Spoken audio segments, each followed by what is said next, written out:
Hello, everyone. Hello, everyone. Welcome to Stonechats. This is our very first holiday episode. So we're excited to talk a little bit about what the holidays look like for us and some of the thoughts that Charlotte had on Christmas. I'm Jennifer Gaiman. I'm homeschooling my last, lots of ums today. I'm homeschooling my last daughter. She's 14. We're doing grade 9. And I have 4 who I have graduated from homeschool. And I'm being joined today with Miriam and Marjorie. I'll let them introduce themselves. And I'm Marjorie Lang. I'm homeschooling my last one also. She's 8 years old. The other ones are all grown and gone. And I'm Miriam Her. I have 2 that I'm homeschooling, a 9-year-old son and an 8-year-old daughter, and they're both in Form 1 this year. So I stumbled upon an old American Psychological Association survey done in 2006 all about holiday stress. And I thought it was interesting that their overall theme in the paper that they wrote about the study was that most people find the holidays a joyful time of happiness. 78% of people said that they find this a happy, joyful time that they like to participate in. But there was also a lot of stress around the season. And I thought it was very interesting that the 3 things that the survey determined were the most stressful was the time commitment, the money, and the commercialism or hype around the holidays. And so I went looking for any thoughts that Charlotte had around the holidays. And she actually in volume 5 has a whole section entitled A Happy Christmas to You. And I'm just going to read little bits of it because it's quite a long quote. But the Christmas holidays, boys and girls at school are counting off the days till the homecoming. Young men and maidens who have put away childish things do not reckon with date stones, but consult their Bradshaws, which I'm assuming is like a calendar. The little ones at home are storing up surprises. The father says genially, we shall soon have our young folk home again. And the mother? Nobody but the youngest of schoolgirls is so glad. She thinks of setting out for church on Christmas Day with, let us hope, the whole of her scattered flock about her. Already she pictures to herself how each is altered and growing, and yet how everyone is just as old. She knows how Lucy will return prettier, Willie more amusing, Harry kinder, how the elders will all rejoice. And yet there is a shade of anxiety in the mother's face as she plans for the holidays. The brunt of domestic difficulties falls necessarily upon her. It is not quite easy to arrange a household for a sudden incursion of new inmates whose stay is not measured by days. All must be considered. And she goes on to talk about some of the things that cause that anxiety for a mother and ways that mothers might try to lessen that anxiety. But pretty much her answer is that Christmas is a wonderful and beautiful time for us to communicate to our children the great love. And for her, that obviously has Christian connotations. But for those of us who are secular, it is a time, a season of love and family and celebration. And so I wanted to talk with you ladies today about what that means in our home and how we go about handling those necessary anxiety that Charlotte talks about. And so I thought we would just start right off the bat. We talk a lot about rhythm and ritual when we're talking about Wildwood. And so I wanted to talk about how your rhythm and ritual changes in your home if it does, because this quote that she shared in volume 5 is all about this influx of people coming in, and there's no school anymore, and relatives and extra stuff happening. And so I don't know which one of you would like to lead us off about how your rhythm and ritual changes. Are you pointing at me, Miriam? I am. I just took my glasses I'm off. not ready yet. Okay, so let me start by saying I just looked up Bradshaw on dictionary.com. Oh, good. And it says it's a British railway timetable published annually from 1839 to 1961. Ooh. So what was that sentence with the Bradshaw again? The young people were consulting their Bradshaws. So I guess they were maybe planning on places they would be going or Right. people who would be coming to visit them. Ah, vacationing for the holidays, Yeah. Little trips that they could take for the holidays. So I learned years ago that no matter what our best intentions are, we hardly get any lessons, any schooling done between Thanksgiving and the first week or two of January. So rather than stressing about it, I just generally schedule our school to have a break during that time period. And instead of doing lessons, I try to do decorating the house and the baking of the holiday goodies, making the Christmas presents. I always try, I have it in my mind. I'm going to start the Christmas presents in March or April. And here it is, December 4th, and I still haven't started this year's Christmas presents. So this is the cool time of year for us. So in Phoenix, this is the time that we can really be outside for much of the day. It's 66, high of 66 today, I think, and it's just beautiful. And we just don't want to be inside doing lessons. So that's how ours changes. I try to school more in the summer, and then this time of year, I don't. Just slow it But down. we do, but I still need more of a routine, because if we just let it go to like complete vacation, then that gets everyone on edge too, and nothing gets done. So Miriam? that's where yeah. I would say, like Marjorie, we found that school on its own kind of falls off during during December. So we kind of let it, we break from it mostly, except I try to keep math and writing going, because I found when I break from those, we have some resistance starting those again. But we let it fall into holiday things.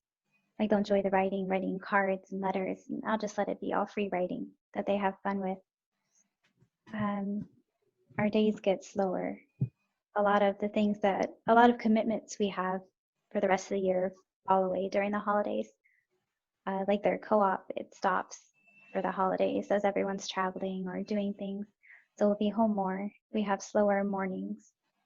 Usually I try to get them at about 9 o'clock, regular days, lessons started. But as it gets colder and we want to wake up later and drink tea more, we start a lot later. And instead of a lesson, we usually come together for a story.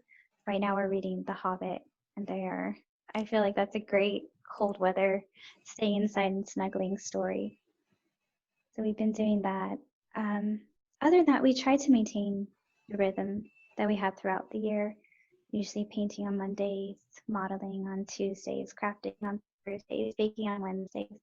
It just becomes more of dedicated to holidays, I would say. We're baking more cookies, a lot more sweets than we would eat at other times of the year. Yeah, I feel like that's it. Changes to match the weather. Like Marjorie, we go outside more than we would in the middle of the summer. Not quite as much as we did in the fall and the spring, because that's when it's really beautiful here in Alabama. It has been a little bit chilly, and we've been snuggling inside. But Yeah, we're not going outside at all. We don't have enough snow to go tobogganing, and the water's not frozen over. So it can be a little bit dangerous. I know one year we went to cut our tree down, and we ended up, my husband actually fell into a swamp because it looked like it was field and it wasn't. And so, yeah, so we have a tendency to spend way more time at home in December. And then once January comes, it gets much colder, but it also, there's more to do outside. But we always kept the anchor points, right? Which we talk about a lot. Like our breakfast would stay the same, our lunch would stay the same. Dinner might be more fluid depending on where we were going or what we were doing.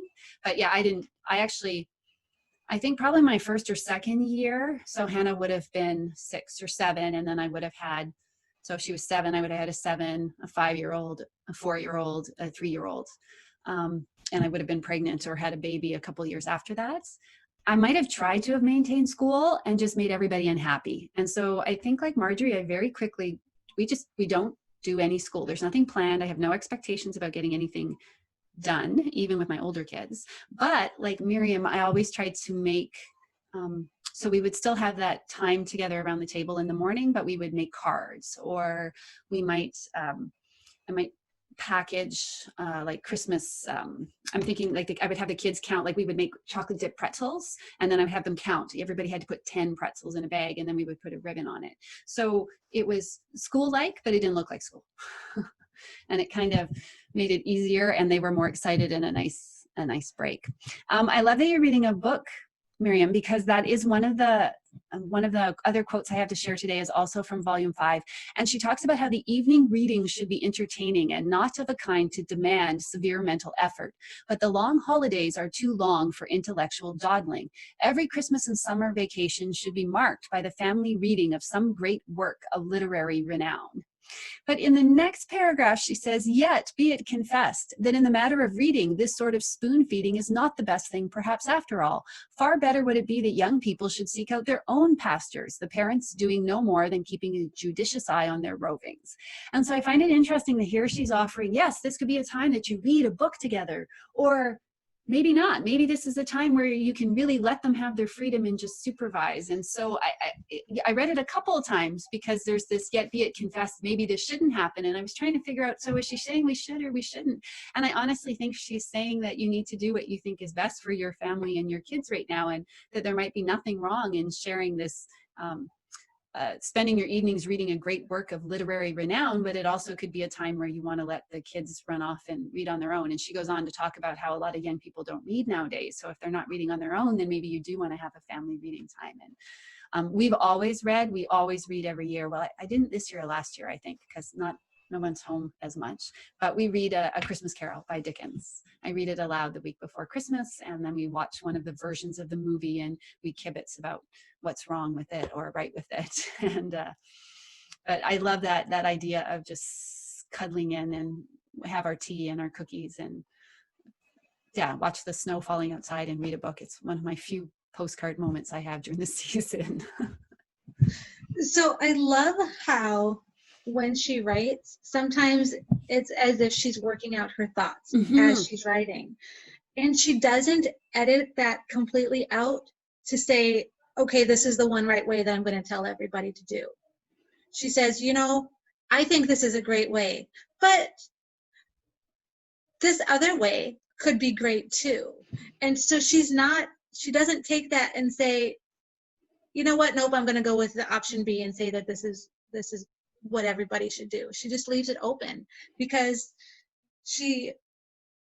we say it all the time, right? It's a method, not a system. Yeah. But I love that because we so often want absolutes. Just tell me which way is the best way.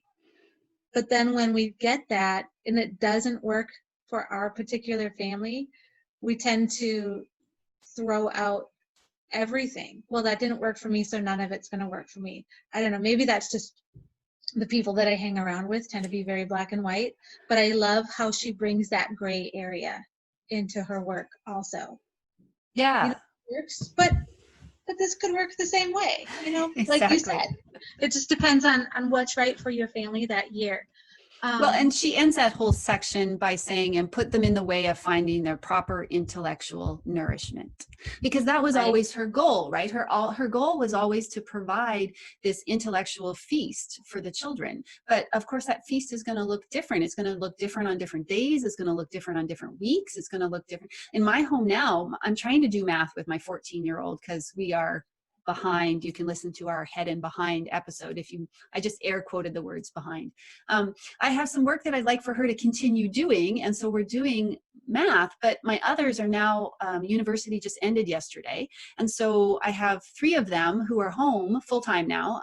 Some of them are doing part-time work, and she wants to talk with them. She hasn't seen much of them, and so I'm telling her she needs to sit down and do math, but it's today is not the day to do it when she hasn't seen her older sister for almost 2 weeks. So it's the fluidity. I love reading her. I mean, we talk about it all the time. She seems to willy-nilly take books out and put books in with no rhyme or reason. But I think her rhyme or reason is what she's seeing, how it feeds proper intellectual nourishment to the community she's serving. Right. I also wanted to add that in the PNEU programs, the Parents National Education Union programs, these were the programs that were sent out to her, to the people, the homeschools that were enrolled in her correspondence program, for lack of a better term there. But she always had she had holiday and evening reading also, especially in the older grades. And holiday, that's what she's talking about right here, right? The summer holidays and the Christmas holidays. Yeah. And probably, you know, various other holidays also. These were not meant to be assigned on top of everything else during the school term. These were when you're not doing school because you're taking a school vacation. These are great things that you could read as a family, or you could read alone as literary quality. And that's one thing I wanted to point out there too. She actually talks about, I don't know if I did the quote. She mentioned somewhere about, this point is worth considering in connection with Christmas books for little people. Books of comicalities cultivate no power, but the sense of the incongruous. And though life is the more amusing for the possession of such a sense, when cultivated to excess, it is apt to show itself a flippant habit. And so she goes on talking about if you're going to buy these little Christmas books, which I'm assuming she means are kind of more on the twaddly edge of things, those are fun, but a steady diet of those is not good. And so once again, there's just that sense of bringing in some frivolity is perfectly okay, but nobody wants to live off chocolate cake, 24/7 for all of our meals. So it's balance. It's always about balance. And Charlotte really seems to understand that. Okay, so I wanted to ask specifically rituals, because Marjorie shared a wonderful meme on the Wildwood page. The picture said, I don't remember what I got for Christmas when I was 6 or 10. I do remember the smell of the kitchen on Christmas morning. I remember counting the marshmallows my dad put in my hot chocolate. I remember waking up, giving my parents a hug, and feeling magic before a gift was even opened. Remember, it is the memories that make the magic. And so I wanted to know if each of you would share one or two of your favorite rituals or traditions in your home. So this is something that I think is important for a lot of people, especially when they, in our Facebook groups, we have people who have left Christianity or left their religion that they grew up in for whatever reason. And now they're really struggling with these holidays that when they were growing up were very religious to them. And how do they celebrate now as non-religious people? We saw it with Thanksgiving. We see it with Christmas. So first off, I would say that just like we're talking about right here, it's the memories that you make with your kids, that this is how they will view the holidays as they are adults. If you don't imbue them with religious significance, they will not think of them as religious holidays. For me, from growing up, Thanksgiving had nothing to do with religion.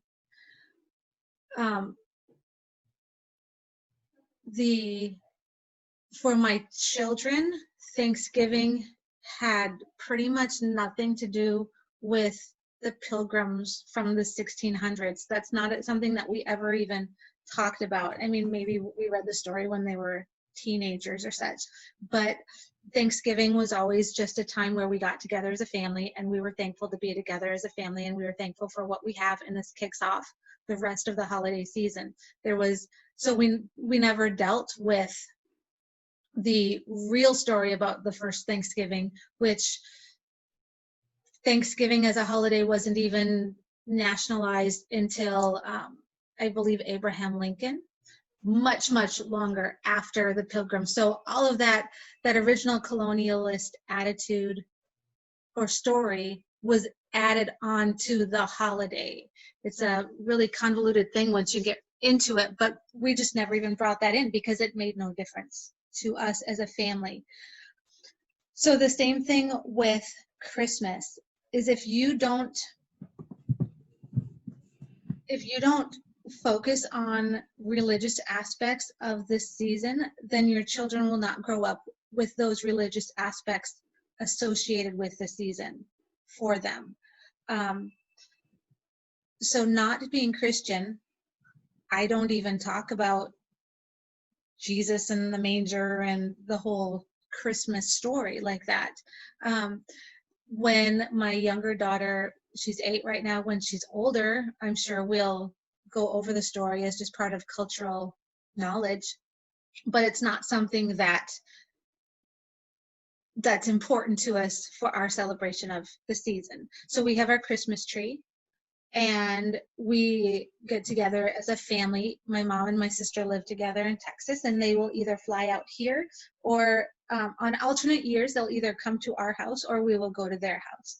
So Christmas is a time where we're off of school and we have a Christmas tree, and we do presents and we do feasting and we make cookies, and it's nice and cool, and we can be outside for most of the day, and it rains. We get the winter rains, and we get together as a family. That's what Christmas is to us. So we don't bring all of that, the religious symbolism into it. We have, and I'm kind of going off of the rituals that we have, because I think that the stuff is important too, how we bring in maybe the things that we've changed a little bit. I don't have any Christian ornaments on my Christmas tree. We used to have an angel at the top of the tree, but here's something that's really interesting that I found. I never told my daughter, my younger one, that this was an angel. Ever since she was a baby, we've always referred to the little flying things with wings as fairies. So we had the Christmas fairy on top of the tree, and when we were snowed in for Thanksgiving up at our cabin in the mountains, and she went back in the snow and flapped her arms to make what I would call a snow angel, but she called a snow fairy, and I never corrected her, of course. She has a little stuffed animal, little stuffed rabbit with the wings on it and a white dress, and my mother thinks of it as an angel rabbit, and my daughter says this is our fairy rabbit. I mean, it's just right, because she's never had that religious connotation of a little being with wings is an angel. It's always been a fairy. So we used to have the Christmas fairy, the fairy on top of the tree, but she burned out, and now I have I got it off eBay, and it looks like a Father Christmas kind of figure. So we've taken that tree topper religious connotation off also. Let's see. One thing that we did several years ago, you can find this on flylady.net, her website. She has a holiday control journal. And in that holiday control journal, you ask everybody in your family who's going to be attending what things are special to the season for them. And we did this, it's been about 20 years now. And it was so interesting to see what was important to each of us. And the things that I thought would be important to other people weren't, vice versa. There are things that none of us cared about at all. We just completely got rid of them because, why waste time doing it? It didn't matter to any of us. And so that way we kept the things that were important. So things like my daughter makes and decorates Christmas cookies with my mom, but I don't like sugar cookies, so I just don't do it anymore. We bake cookies, but we don't bake and decorate sugar cookies. We make candy, we decorate the tree, we play Christmas music, secular Christmas music, not religious again. We make hot chocolate and hot apple cider, and we snuggle up in blankets on the couch in long sleeve white shirts. That's for me. I've got these long sleeve white, like a Christmas sweater, right? Except we're in Phoenix, so sweaters are too hot usually. So it's just a red and a white shirt. But that's what we do. And then my husband, we hardly ever even decorate our house with lights, because my husband doesn't like to go to the fuss of it. We have tile roofs here and stucco houses, and it's really hard to attach the lights to the house. So we don't. That's the thing that I miss. I wish we had lights on our house, but I'm not about to do it either because our roof is like 10 feet up and I don't, some things you just need help for, right? So we drive around and we look at other people's pretty lights. That's our Christmas traditions. What about you? I feel like I just hogged that whole time. I think I think what you said is important though. Well, you tell us, Miriam, you tell us yours. Okay. No, I agree. I love hearing how everyone celebrates. So and this is going to sound funny because we are an atheist family, but we celebrate St. Nicholas Day. So on the 5th, which is tomorrow, we get out all of our Christmas stuff and we decorate the house, and the kids leave their boots out tomorrow night. So on Friday morning, on the 6th, he'll come and fill up their boots with little small things. And it's usually something little, like my son will get an action figure and my daughter will get a CD. And some years we have the little kindness elves or gnomes come and visit for the month.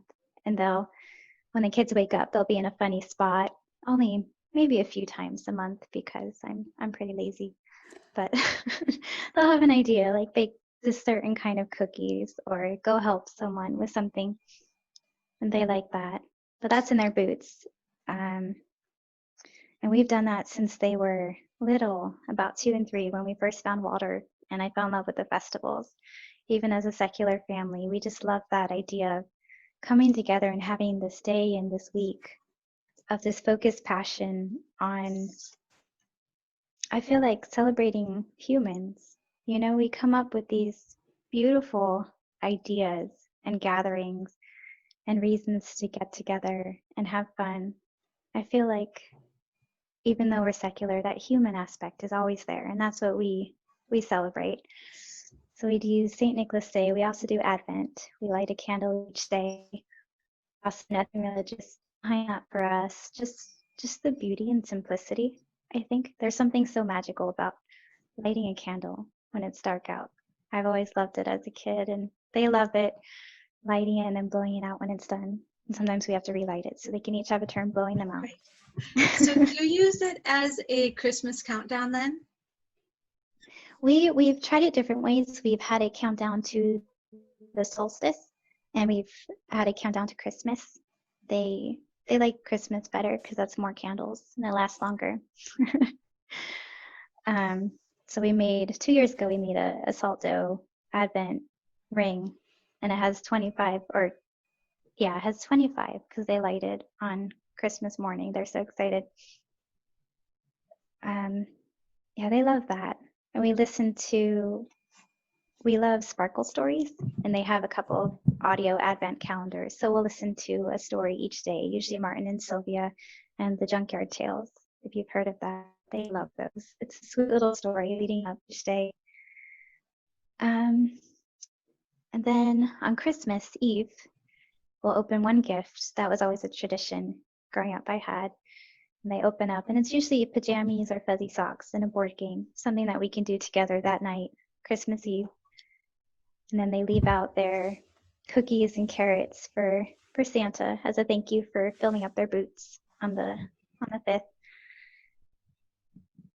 And then that day, we have family that celebrate it religiously. And if we visit them, they'll bring those stories to the kids, which I love too. We've told all kinds of stories from different about Jesus. And for them, because we're not religious, they're all beautiful stories. So we try to tell that variety. And then the day itself, for us, is just a family day, a special breakfast, and then we open up gifts and enjoy the day together.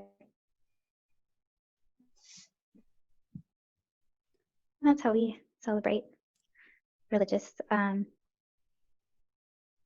suppose they're more cultural for a lot of times, depending on where you're coming from. It could be more culture. So I suppose we celebrate more culturally as atheists and humanists than spiritually, well, religiously, because I feel like we're still spiritual about it. There's the intention and love and sincerity there. But that's how we celebrate.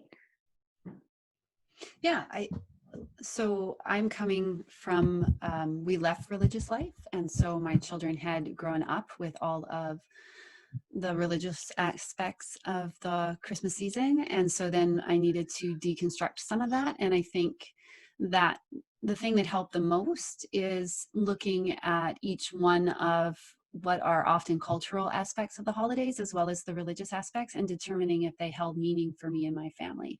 And I love, I follow the Christmas control book from organizedhome.com, Marjorie, and it also has one of the first things you're supposed to do is sit down and do a values worksheet. And so every year, I used to actually sit down and write it down. Now I just touch base with them because it's a lot of the same ideas come out year after year. But when we were first trying to figure out what the season would look like for us as a secular family, it was important to me to have my children tell me what it was that they remember as being those important parts, right?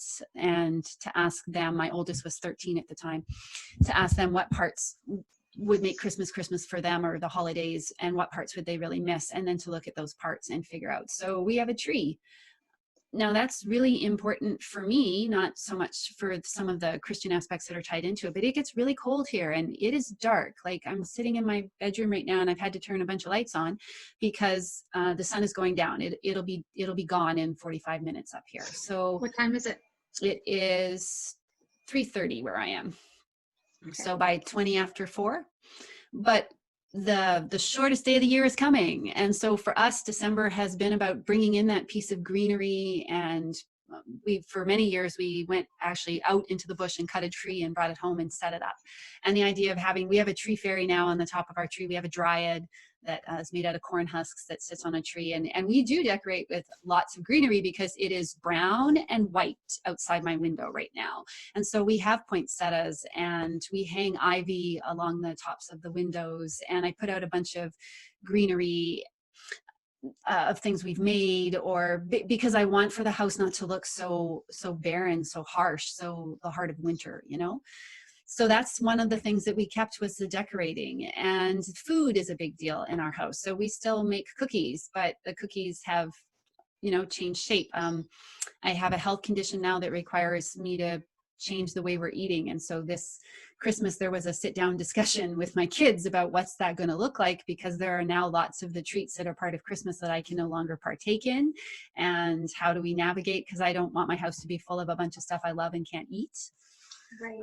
But I also want to be able to bless them with the things that are important to them. So that was what our conversation was a lot. We always buy and play a family game on Christmas Day because games are expensive. And so that's what's under the tree. There's lots of little things that we like. The Christmas dinner has to have the sweet potato bake with the marshmallows on top. Like for my kids, that's, for whatever reason, we do have, those of us who eat meat, we have a turkey, and then I have vegan stuffing and vegan potatoes and the peas, but the sweet potato bake is the one thing. They're like, yeah, we could forego everything else. We could have pizza, but it needs to have the sweet potato bake. And so it's about finding meaning yourself. And for those of our listeners who have had to deconstruct the way I did, it can feel overwhelming, but I can tell you it's now almost 10 years that I've been doing that deconstructing and reconstructing. And it's been a lot of fun. And we made it a part of our schooling, actually. We looked at a lot of the rituals that surround the holiday and tried to track back where they came from, and that spurred some of, so we do stockings in my house. That's mostly, we're a non-consumerist family, so we don't do a lot of gifts, but we do stockings because my children were so tickled pink with the history of Santa Claus and St. Nicholas and that whole story around, you know, putting money in ladies' stockings hanging out to dry. And so that has been a journey that I also enjoyed, was going to the library and getting those books. And now there's the whole world of the internet that can let you to discover those. So I think the most important part is to make your own meaning, and then to find the rituals and traditions that maybe you had as a child or you see other people have that you want. I'm trying to think some of the other things we do. We decorate, we have an advent calendar. My advent calendar is often full of things that we can do as a family or who's ever home. So, you know, one of the things will be go look at the lights. And I don't do one every day because that's too overwhelming for me. So I do about 2 or 3 a week. So our advent calendar in between is just chocolates. Do you make them yourself? Yeah. So one year, probably the year I was deconstructing Christmas, although I might have been doing an advent calendar before I can't remember. I made a bunch of little boxes. So I have 25 little boxes that sit in a basket in the corner of that I made out of old Christmas cards. So the kids help me. This is not a Christmas card, but you make the top out of this part of the card and the bottom out of this part. And then so the kids helped me make it. It was like a slide activity, paper slide. And we made these boxes, and I don't actually think I think it took me a couple of years to get all 25. So I may have just used envelopes in the intervening years, but with a piece of paper inside saying that, you know, we're going to have hot chocolate tonight, or we watch a lot of films, a lot of Christmas films. There's a lot of really good secular, and I've also used the religious ones to teach cultural. So my kids are culturally literate, but so that's often one of them. Will have hot chocolate, or we'll go, if the weather's conducive, we'll try to go tobogganing. That's something we always usually do on Boxing Day. Here in Canada, December 26th is called Boxing Day, and it's also a day off. And so we'll go usually sledding on that day. But yeah, and then I would just put whatever it is. So if it was just chocolates, am I? If it was just chocolates, the chocolates might just sit on the counter, and then when they opened up the box or the envelopes, it would say chocolates in it today. And I often filled it the day before. My internet is, I wonder if I should try changing. So what was happening is the sound would go off, and then you would freeze for just a minute, you know, a couple of seconds, and then you'd start moving again, and then the sound would come on, and the sound would be really, really fast as it was trying to catch up to you. Okay. Oh, the sound was consistent for me the whole time, but you did freeze a little bit, and then it would catch your image up to where you were talking. Okay. Oh, that's funny. Okay, so on to our next question. All of these rituals. You know, I wanted to add before we went in there, though. I have a book called The Return of the Light, 12 Tales Around the World for the Winter Solstice by Carolyn McVicker Edwards, Edwards. And I had always had grand plans of reading one a night, you know, for the 12 days of Christmas. That never ever happened. But over the years, we've read most of them, and they're tales from all over. So if you're looking for Christmas stories to read, there's one from, let's see, you've got Why Hummingbird Has a Red Throat from the North California coast, The Golden Earring from India, Raven Steals the Light, which is an Inuit story from North America, The Sun Cow and the Thief from India, Awesome. How Maui Snared the Sun, Polynesia, How the Cock Got His Crown from China, Loki and the Death of Light, which is a Norse tale, The Pull Together Morning from Tanzania, and then the last ones are one's from the Kalahari Desert, another one's from Uganda, one's from Venezuela, and the last one is from Italy. So if you're looking for holiday stories that you can, or holiday-ish, right? Yeah. Return of the Light, solstice stuff, that you can read with your kids. They might be a little bit over the heads of preschoolers, but if your kids are school age or teenagers or adults, it's perfectly appropriate for them. I remember two more things that I did as part of our deconstruction process. One was that we studied all of the world holidays that happen at this time of year. And so not just to be culturally literate about the Christian part of the season, but what does Hanukkah look like? What is Kwanzaa, Diwali, all of those. And we studied those, and we tried to go and see if there were communities of those spiritual communities that would allow us to come and attend some of their events or to be a part of that. And we actually had a lot of fun. And what I see now is my children will meet people. And so one year we celebrated Hanukkah. We still have the candles, and we still play with it. We always play a game of dreidel as part of our Christmas celebrations. But I love it when my children encounter people and they'll say something, and my kids will say, oh yeah, I love this part of that holiday. And the people, well, you're not Jewish. the kids will say, well, no, but we studied it, and we love the gold coins and the dreidel dreidel song, and it actually blesses people. It blesses people that it makes a lot of people feel special that somebody outside their community took the time to try and understand a special part of in their community. So we have a bunch of those kind of odd things that you would find as part of my celebration that I may have actually forgotten that they're part of another cultural identity, but we enjoyed them and rolled them in, and I hope that's not somehow poor cultural appropriation. And if it is, then drop me a comment and I'll reevaluate what we're doing or how I'm sharing it. So if stress and time is the number one thing, the last thing I wanted to talk a little bit about is how do we ease the stress around the holidays in our life? And this could be a 2-hour podcast on its own. But I wanted to just lead with a quote that I had in volume 6 from Charlotte Mason. And it says, we certainly may use atmosphere as an instrument of education, but there are prohibitions for ourselves rather than for our children. Perhaps the chief of these is that no artificial element be introduced, no sprinkling with rose water or softening with cushions. Children must face life as it is. If their parents are anxious and perturbed, children will feel it in the air. Mummy, mummy, you aren't going to cry this time, are you? And a child's hug tries to take away our trouble.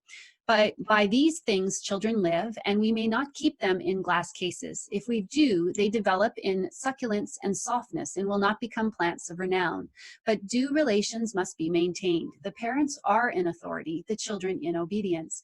And again, the strong may not lay their burdens on the weak, nor must we expect from children that effort of decision, the most fatiguing in our lives, of which the young should generally be relieved.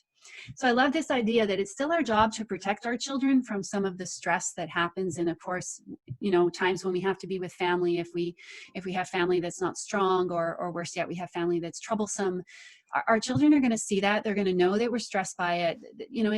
They're just little, what's it, Geiger meters, they just know when things are off. And so we need to not try to, she says, sprinkle rose water or soften things with cushions. But at the same time, it is our job to help our children, and it is fatiguing at this time of year, and it's our job to help them with their fatigue because they're not ready to deal with that on their own. So what ways do you manage the stress of the holidays? Or do you? I would say, going off of what you're saying, is that we also need to be careful about how much we tell our kids, right? Before these holidays. If you're getting into group gatherings, we do need to protect them, but we can protect them by either keeping them out of situations or by not telling them everything. You don't have to tell your 9-year-old that remember Uncle Joe always gets drunk. You don't have to say things like this, right? Because this is not the things that our children should have on their shoulders. They shouldn't have to carry these sorts of burdens. When they're adults, they will often look back and say, how did I not realize that? How did I not know that? But it's because we don't need to open their eyes too soon, right? There's some things that kids just don't need to know as kids, or they don't need to realize as kids. So that's one way I think that I protect my kids from the stress. I don't, even if I don't tell them family baggage. We try to make the holidays pleasant. And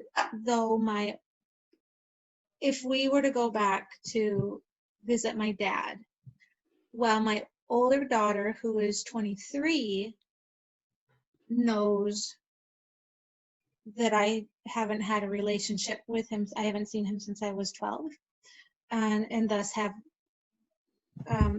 very little relationship with him. He came back into my life about a year ago, and I still have not seen him since then. But if we were to go back and see him, he started sending Christmas presents and birthday presents and such. I wouldn't tell my little one that kind of history, right? Digging up that stuff. She would just know, oh, we're going to go see grandpa.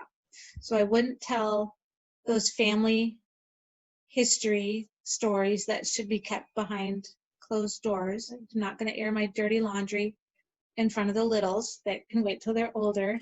And I do remember when I was an adult, then my mother would tell me things and she'd say, oh yeah, well, didn't you know that? And I actually have an Uncle Joe, he's not an alcoholic, but she'd say, oh, didn't you know that Uncle Joe and Aunt Sue had this problem? And I'd be like, what? No, what? I didn't, why would I know this? I was 12. Why would you tell me that? And of course she didn't tell me that, but being in her 70s now, she just assumes that I always knew this. Anyways, I guess that's a little bit off topic, but so protecting our kids from these burdens. But what was the question?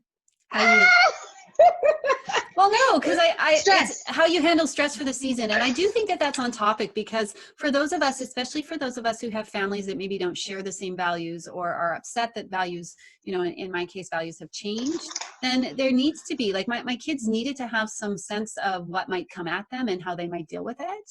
But at the same time, yeah, I grew up, I had a relative that we used to go and spend Christmas with, and I never really felt comfortable there. And they were distant cousins, and they were just different, and their house was different, but that's where we spent every Christmas Eve. And it wasn't until I was a grown up that I found out that the matriarch of that family was a drug user who hadn't left her bed in years, and there were teenage pregnancies, and there was addiction on some of the kids, and all that was going on. But I didn't know that. And yeah, for some reason, my parents, they did their duty. They tried to maintain connection. And what's funny is I still have a connection with, it's distant and it's mostly through Facebook, but I still have a connection with those relatives, because we had that yearly connection, and because I was somewhat sheltered from the difficulties that were happening. I didn't bring a child's, it wasn't alarming. It wasn't alarming to me. Right.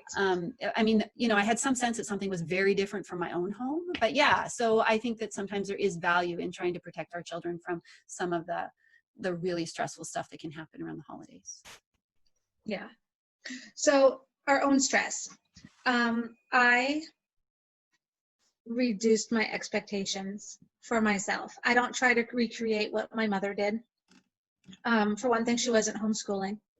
So, she was a stay-at-home mom, and she wasn't homeschooling. So she had all day, and I don't want to say that because I know, we clean and we're doing all of these other things, but she didn't have kids at home during the day because we were in school.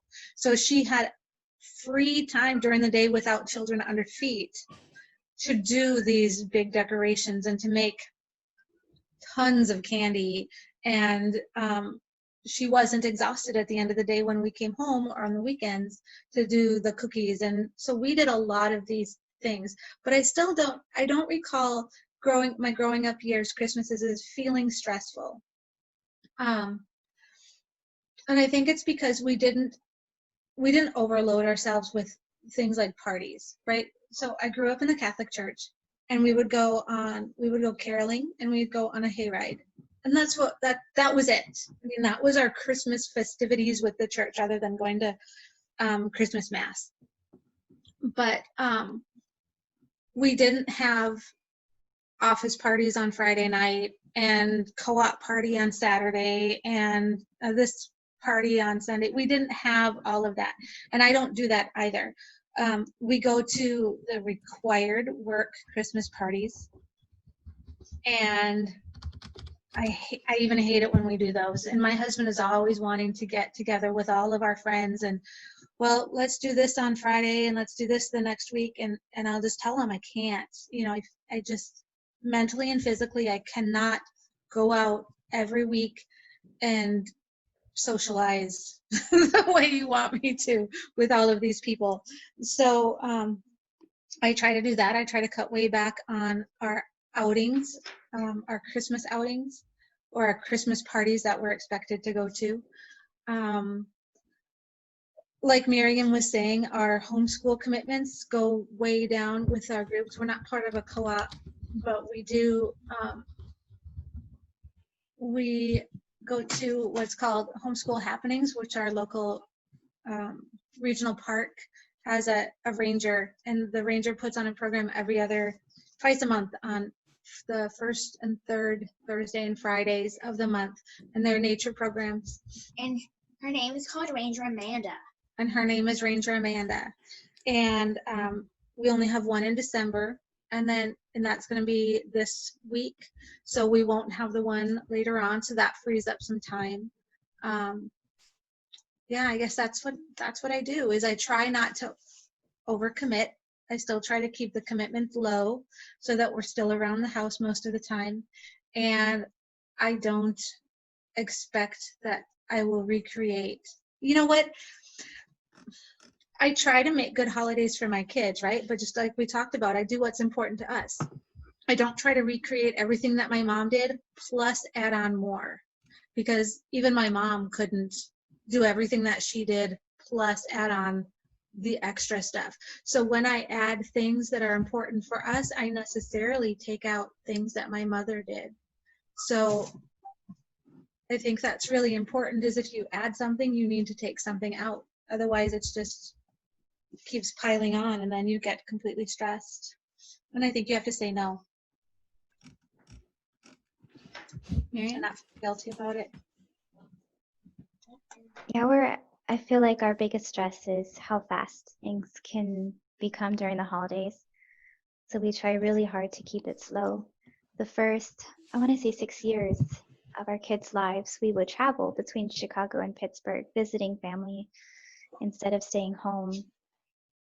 And I think since a few years ago, we made the commitment to just stay home for the holidays, for Christmas every year. That's made things so much simpler and calmer and more relaxing for us. As much as we love seeing family, that helps us to keep it simple.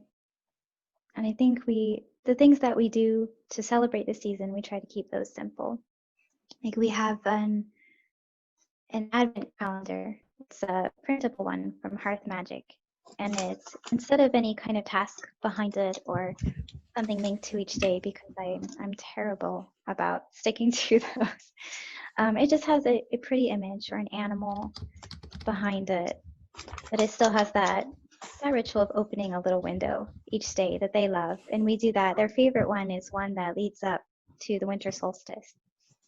And then on the solstice, we'll make window stars and have hot chocolate. I feel like we fill the days with things that are manageable and simple, things that they love, but aren't too stressful. And I feel like we really, my husband would argue this is all year long, but definitely during the holidays, I practice scruffy hospitality. Our house is never picture ready for guests. It just is what it is. And I've come to terms with that's okay. And that's normal, especially when you're homeschooling and you have kids home all day long. It's gonna look lived in. So, and most of my friends are homeschooling also, and they understand. So when they come over, I have no worries. Well, I try to clean the bathrooms, in the kitchen, but otherwise they can just walk in and they'll see that our calendar is probably 2 months behind and there's clothes and toys. But that's okay. I've really let that go the last few years. In response to, we had wonderful friends who lived that way, and they were the most warm and wonderful people, and just any day their door was open. And I really felt that magic from them. So we try to maintain that always. And I feel like that helps a lot with the stress, letting that go. Yeah, I think that's it. Just trying to keep things simple. Things that you love, but simple. Very low expectations. Yeah, Jennifer? that's that has certainly been my case. My mom, often the holidays were very stressful and had a lot of my mother yelling at my sister and I because things weren't perfect. They had to be perfect. She had these ideas in her head about what it was supposed to look like. She wasn't really good at delegating. I have a friend that says we always parent from our need, and I really do think that's true. I needed for the holidays to be more enjoyable, and so I worked really hard to simplify things down, to not have it be perfect, whatever your idea of perfect, not have it be somebody else's idea of perfect. So I'm the only one that hosts Christmas dinner for both sides of my family, and we can't have both sides here together. And it has to be held on Christmas Day. So I host a dinner for 15 on Christmas Day, and then I host a dinner for 12 on Boxing Day, and it rotates which family is here and which day. And it needs to be a turkey dinner with stuffing, like it's the traditional thing, because the one year I tried to think outside the box, there was so much, like my family didn't talk to me for months. It was so stressful for them. But I have really, like, there are other ways that I have dug my heels in and said, like, we don't do gifts. We do a draw. Everybody draws one name, and then there are no other gifts. And the one year my mother tried to sneak in a bunch of gifts, I was like, no, we're not doing this. If this is the way this is going to be. I have 5 children. We homeschool. My house is bursting at the seams. We do not need any more stuff. We maintain a Christmas list, and everyone writes on their list what they want, and no gifts are bought that aren't on that list, because I got to the point where, you know, if my mom buys something and she thinks, oh, well, that's not really what she wants, then I'm going to get this other thing, then I have to take my kids out and go return it or try and exchange it, or one of my kids gets a gift they didn't really want. So there are other ways that I really set boundaries for my family and what works for us, and then really try to communicate those clearly and compassionately to my family. But I think, like Miriam, it's about doing less, and it's not about expecting that what I did, if the presents get wrapped and all I've wrapped them in is magazine paper or construction paper because I didn't get my act together enough to, I'm also a huge environmentalist, so I don't want to go out and buy Christmas paper because it's not environmentally friendly. And if I haven't got my act together to make some prettier alternative, then it's wrapped in construction paper and my kids colored on it. And so my Christmas tree is not picture worthy. Underneath is not picture worthy at all. We only do one gift. Like my immediate family, we draw a name. So there are only 7 gifts bought in my home and given in my home. And that, I know it's very countercultural for a lot of people, but my kids, you know, it's always something they really want. And it works for us. It works for us. And I don't talk about it a lot because other people seem to get really stressed by that idea. But it's also sometimes withstanding, right? Like if your very best friend is out, you know, every night of the week partying and doing stuff, and she's a huge Christmas person and she's cooking, and maybe that really works for her, but sometimes I need to withstand the pressure that somehow I'm doing Christmas wrong because I'm not doing Christmas that way, right? I'm doing Christmas the way that makes me feel good. And that was the best piece of advice I ever got from someone like you, Miriam, who just had an open door policy, and their house was however you found it is how you found it, but you were always welcome there. They were a lovely older couple. And she told me that you should ditch anything that is unnecessary and makes you weep. And so every time I cry over something at the holidays, I would ask myself, is this an unnecessary thing that's making me cry, and can I ditch it? And so over the years, I've really pared down. I mean, I cried over the Christmas dinners too, but we talked a lot with my family about how that could look different, and came to, I know it sounds like a lot of work, but it's not. I actually have a little timeline. My husband does it. It's a whole family affair to get this dinner on, and my family comes together to do this wild and crazy thing and get it over with. And it actually became something that we all worked together to do. Do you need to go? No, hold on. No, you're good.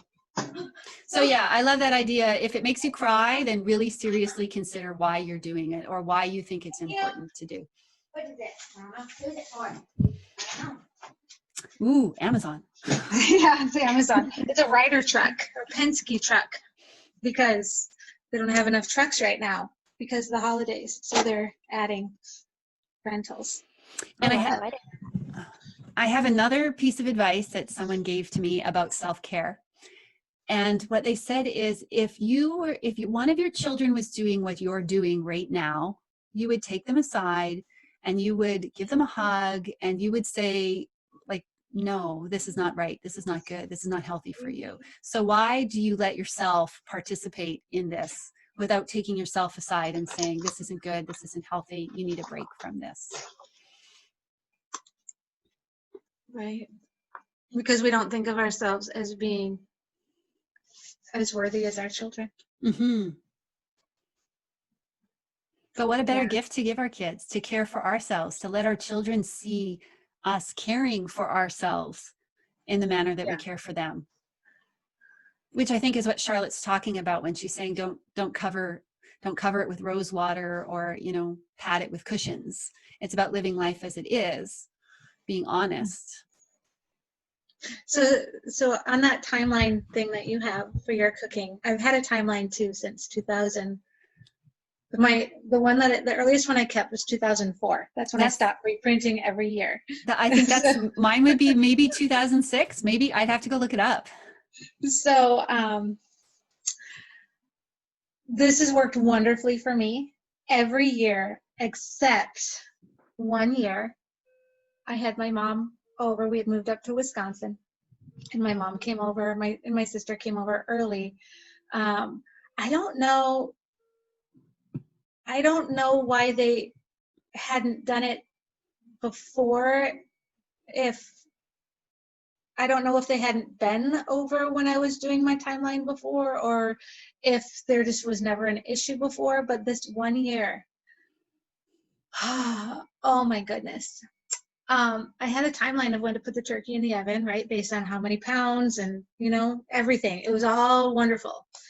And I got up in the morning, and it was like 8 o'clock in the morning. My daughter was like a year old, maybe 2 years old. I think my mom let me sleep in that year as a thank you to me, right? As a favor to me. And I got up, and she said, well, I didn't think the turkey was thawed enough, so I put it in the microwave. And then we went ahead and put it in the oven. This was like 8 o'clock in the morning. I was not scheduled to have dinner until 4. So that turkey was done at 10 o'clock in the morning.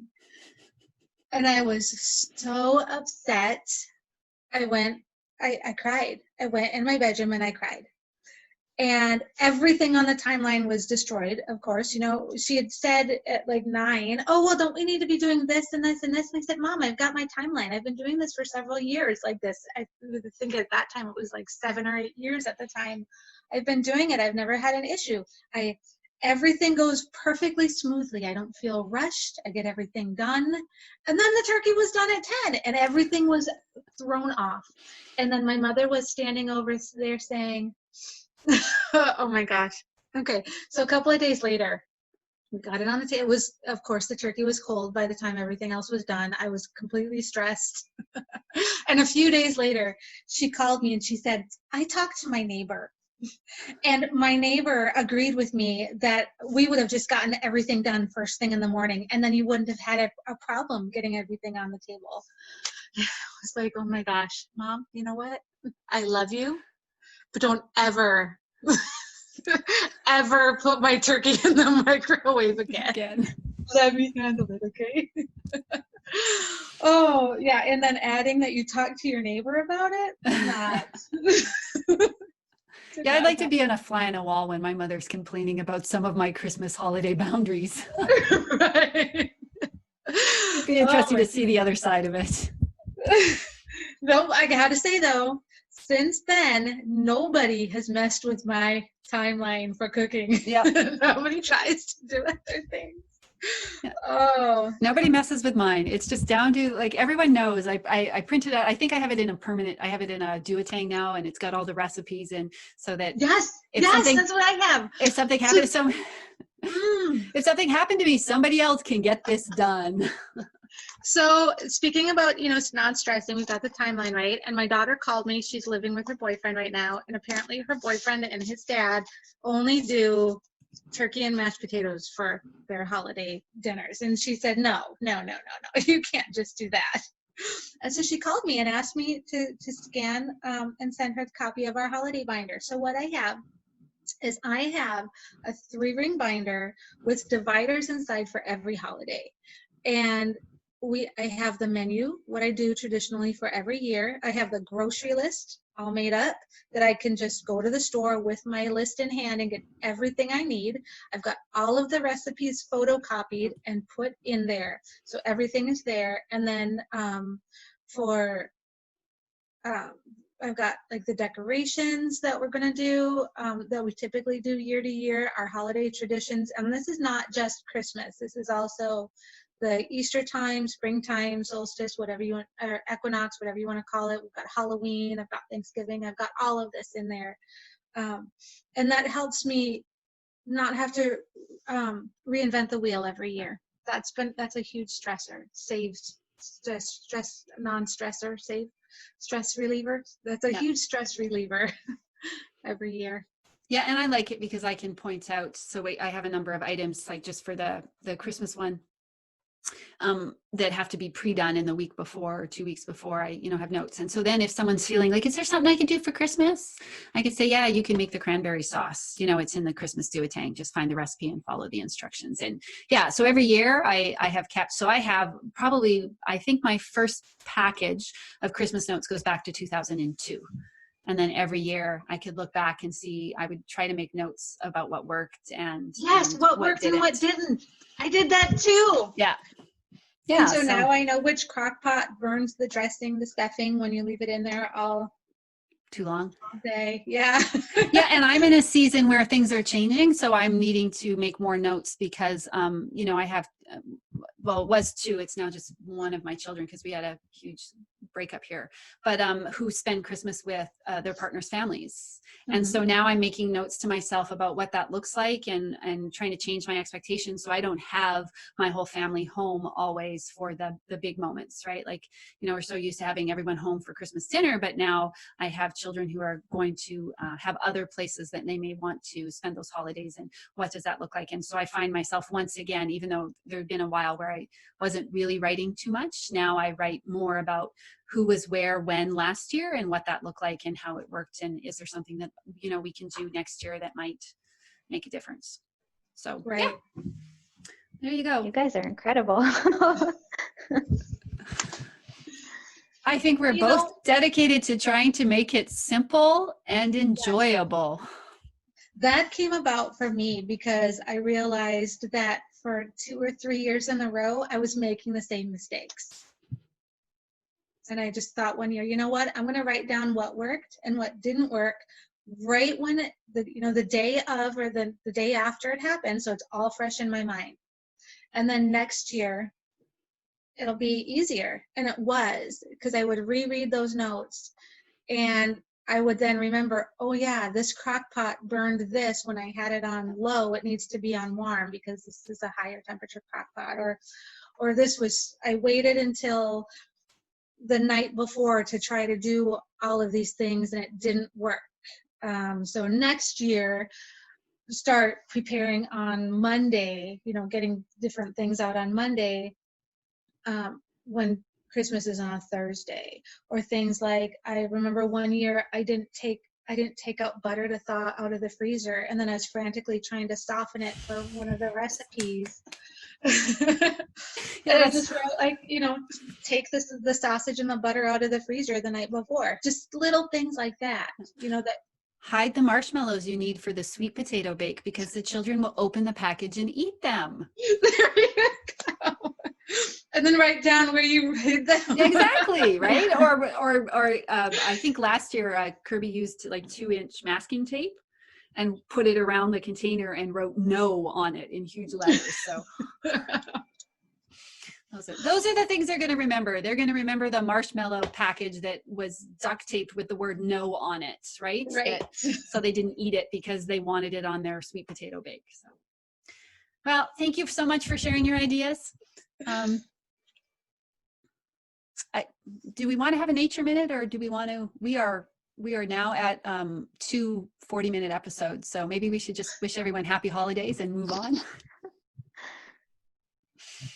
I think that's okay. I just got a squirrel and he's like running up and down this tree right here in this window, and you just see this shadow passing like bloop bloop.